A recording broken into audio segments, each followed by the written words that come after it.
you're coming to us fresh from the release of your latest album, Being Ice. Yes, So I think you dropped it in August. Yes. Yes, I dropped it in August. So this is the first time in 10 years that you're dropping an album. So I'd say that this is a very special one. Oh yeah, Yeah. first time in 10 years, first as Ice Segura, and first all original. So yeah, masyadong marami nangyari sa pag-drop nitong album na to. Yeah.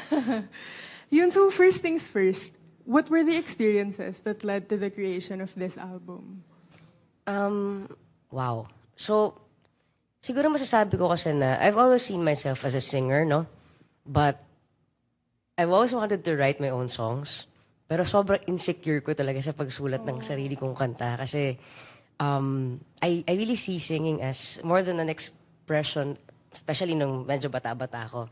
It's my job. Alam mo yun, trabaho siya, di ba? But netong tumanda ako, tsaka ako na-realize na iba pala. That singing is actually an extension of who I am. And lumalakas yung, alam mo yun, lumalakas yung tawag ng puso na I really wanna write, I really wanna share my own stories. Alam mo yun? So, siguro parang sumakto lang din, tamang ingredients, alam mo yun, like, my wife, you know, Liza, she's very supportive. Hindi lang basta support, but she writes with me. She has songs in the album as well. And I really surrounded myself with people na masasabi kong I can bare my soul to.